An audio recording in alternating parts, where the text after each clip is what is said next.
नमस्कार दर्शक बंधु चलतु जाणवा आज किसी टॉप न्यूज। जय जगन्नाथ सांगमाने आम चैनल को आपण मानंकु पुणी थरे स्वागत। भुवनेश्वर रे हेबो global visa application centre. Bermuda बस टर्मिनाल बिल्डिंग रे कार्यक्षम हेबो वीजा सेंटर। एथिपाई राज्य सरकार 3000 वर्ग फुटर जागा जोगाई देबे। वीजा पाई एणिकी ओडिशा लोके आउ कोलकाता दिल्ली हैदराबाद उपरे निर्भर करिबाकू पड़िबनी। मुख्यमंत्री मोहन चरण माझी भुवनेश्वर रे ग्लोबल वीजा एप्लिकेशन सेंटर प्रतिष्ठा पाई अनुमोदन करिसंती। एही प्रस्तावित वीजा सेंटर भुवनेश्वर बरमुंडा स्थित बाबा साहेब आंबेडकर बस टर्मिनाल बिल्डिंग रे कार्यक्षम हेबो। परवर्ती खबर नुआ आईन आनिबे सरकार। केंद्र सरकार महात्मा गांधी जातीय ग्रामीण निजुक्ति ग्यारंटी आईन को बातिल करी ग्रामीण निजुक्ति पाई एक नूतन आईन प्रणयन करने जाउछंती। विकसित भारत निजुक्ति एवं जीविका मिशन पाई guarantee VBG Ram bill 2025 Lok Sabha रे उपस्थापित होबाकू जाउची। बिल रो एक कॉपी अनुଯାयी यार उद्देश्य हेउची 2005 रे प्रणीत MINREGA आईन को बातिल करिबा एवं विकसित भारत 2047 रो जातीय दृष्टिकरण सहित एक नूतन एवं व्यापक ग्रामीण निजुक्ति ढांचा सहित याकू बदला जिवो। परवर्ती खबर चाषींक पाई राज्य सरकारंक बड़ पदक्षेप। राज्य रे 58टी सब डिविजन रे निर्माण हेबो शीतल भंडार। कृषि क्षेत्र रे आत्मनिर्भर हेबो ओडिशा। एनेई सरकार 6 कोटी टंकार सहायता जोगाई देबे। अभावी बिक्री उपरे रोक लागिबा सह आलू ओ पियाज पाई आउ पश्चिम बंग उपरे निर्भरशील हेबाकू पड़िबो नाही। परवर्ती खबर बढ़िला आयुर्वेदिक और होमियोपैथिक कॉलेज पीजी छात्र छात्री स्टाइपेंड। मुख्यमंत्री मोहन चरण माझी राज्य रे विभिन्न सरकारी आयुर्वेदिक और होमियोपैथिक कॉलेज छात्र छात्री स्टाइपेंड वृद्धि करिसंती। छात्र छात्री मानंकु प्रोत्साहित करिवा पाई मुख्यमंत्री एही निष्पत्ति नेइछंती। प्रथम वर्ष छात्र छात्री पाई स्टाइपेंड 31,000 रु 48,000 को वृद्धि करा जाइछि। जदि देखिबा स्टाइपेंड रे पाखापाखी 55% वृद्धि करा जाइछि। सेहीपरि द्वितीय वर्ष छात्र छात्री पाई 32,000 रु 52,000 बढ़िला। अन्य पटे तृतीय वर्ष छात्र छात्री पाई 33,000 रु 55,000 को वृद्धि करा जाइछि। तेबे एही स्टाइपेंड वृद्धि 2026 जानुआरी 1 रु लागू हेबो। परवर्ती खबर पुणी बैजयंतଙ୍କୁ गुरुदायित्व। आसंता वर्ष मार्च एप्रिल मध्यरे आसाम रे विधानसभा निर्वाचन हेबो। ଏହା ପୂର୍ବରୁ ଜୟଙ୍କୁ ପୁଣି ଥରେ ଆସାମ ଦାୟିତ୍ୱ ଦେଇଛି ଦଳ। 2021 ମସିହାରେ ଆସାମରେ ବିଜେପି ସଂଗଠନ ଇନଚାର୍ଜ ଥିଲେ ବୈଜୟନ୍ତ। ଜୟଙ୍କ ନେତୃତ୍ୱରେ ଦଳ ନିର୍ବାଚନ ଲଢିଥିଲା ଏବଂ ଏକକ ସଂଖ୍ୟା ଗରିଷ୍ଠତା ହାସଲ କରିଥିଲା। ପରବର୍ତ୍ତୀ ଖବର ଏବେ ପୁରୀ ଯାଉଥିବା ଶ୍ରଦ୍ଧାଳୁଙ୍କ ପାଇଁ ଆସିଛି ଖୁସି ଖବର। ଏବେ କମିଯିବ ଜାଗା ପାଖକୁ ଯିବା ସମୟ। ମାତ୍ର 40 ମିନିଟରେ ଭକ୍ତ ପହଞ୍ଚିବେ ଭୁବନେଶ୍ୱରରୁ ପୁରୀ। ଏନେଇ ଚିନ୍ତା କରୁଛନ୍ତି ସରକାର। ଏଥିପାଇଁ 8 ଲେନ୍ ହେବ ଭୁବନେଶ୍ୱରରୁ ପୁରୀ ରାସ୍ତା।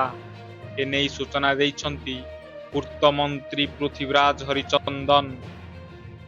ପରବର୍ତ୍ତୀ ଖବର BCCI ର କଡ଼ା ନିର୍ଦ୍ଦେଶ। ଭାରତୀୟ କ୍ରିକେଟ କଣ୍ଟ୍ରୋଲ ବୋର୍ଡ BCCI ସମସ୍ତ ଜାତୀୟ ଦଳର ଖେଳାଳିଙ୍କ ପାଇଁ ଏକ କଡ଼ା ନିୟମ ଲାଗୁ କରିଛି। ଆସନ୍ତା ଡିସେମ୍ବର 24 ରୁ ଆରମ୍ଭ ହେବାକୁ ଥିବା ବିଜୟ ହଜାର ଟ୍ରଫିର ଅତି କମରେ 2ଟି ଦିନିକିଆ ମ୍ୟାଚ୍ ଖେଳିବାକୁ ବର୍ତ୍ତମାନର ସମସ୍ତ ଭାରତୀୟ ଖେଳାଳିଙ୍କ ପାଇଁ ବାଧ୍ୟତାମୂଳକ କରାଯାଇଛି। ପରବର୍ତ୍ତୀ ଖବର ସଜାଗ ହୁଅନ୍ତୁ ବିଦ୍ୟୁତ ଉପଭୋକ୍ତା। ପୈଠ କରନ୍ତୁ ଅତିରିକ୍ତ ସୁରକ୍ଷା ଜମା। ପୈଠ ନ କଲେ 30 ଦିନ ଭିତରେ ବିଦ୍ୟୁତ ସଂଯୋଗ କାଟିଦେବା ପାଇଁ ଟାଟା ପାୱାର କହିଛି ବିଦ୍ୟୁତ୍ ଉପଭୋକ୍ତାଙ୍କୁ ଏଭଳି ଧମକ ଦେଇଛି ଟିପିସିଓଡିଏଲ୍। ଭୁବନେଶ୍ୱରର ଜଣେ ଉପଭୋକ୍ତାଙ୍କୁ ଆସିଥିବା ନୋଟିସରେ ଅତିରିକ୍ତ ସୁରକ୍ଷା ଜମା ବା ଆଡିସନାଲ ସିକ୍ୟୁରିଟି ଡିପୋଜିଟ୍ ବାବଦକୁ 20,000 ଟଙ୍କା ପଇଠ କରିବାକୁ ଲେଖାଯାଇଛି। ପରବର୍ତ୍ତୀ ଖବର, ସ୍କୁଲରେ ସତ ଖୋଲିଦେଲା ସିଏଜି ରିପୋର୍ଟ। ଛାତ୍ରଛାତ୍ରୀ ହେଉଛନ୍ତି ଦେଶର ଭବିଷ୍ୟତ, ହେଲେ ସେମାନଙ୍କ ଭବିଷ୍ୟତ ସହ ଖେଳୁଛି ଗଣଶିକ୍ଷା ବିଭାଗ। ଶିକ୍ଷାବର୍ଷର ଅବଧି ସରିଗଲେ ମଧ୍ୟ ମିଳୁନାହିଁ ବହି ଓ ପୋଷାକ। ସିଏଜି ରିପୋର୍ଟ ଆସିବା ପରେ ବି ବିଭାଗର ମୌନ ବ୍ରତ ବଡ଼ ଦୁର୍ନୀତିକୁ ଇସାରା କରିଛି। ପିଲାଙ୍କୁ ନା ମିଳିଛି ମାଗଣା ୟୁନିଫର୍ମ ନା ମିଳୁଛି ବହି।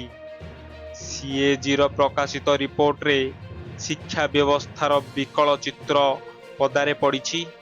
ଅଗଷ୍ଟ ଶେଷ ସୁଦ୍ଧା ୟୁନିଫର୍ମ ବଣ୍ଟନ ପାଇଁ ନିର୍ଦ୍ଦେଶ ଥିଲା, ହେଲେ ଶିକ୍ଷାବର୍ଷ ସରିବାକୁ ବସିଲାଣି, ଶହ ଶହ ସଂଖ୍ୟାରେ ସ୍କୁଲରେ ଏଯାଏ ବଣ୍ଟାଯାଇନି ପୋଷାକ।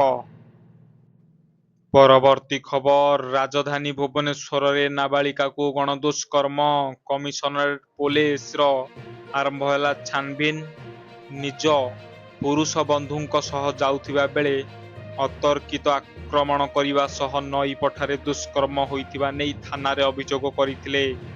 ପୂରା ଘଟଣାରେ 2 ଅଭିଯୁକ୍ତଙ୍କୁ ଗିରଫ କରିଛି ପୋଲିସ। ଅନ୍ୟ ଜଣକୁ ଖୋଜୁଛି ପୋଲିସ।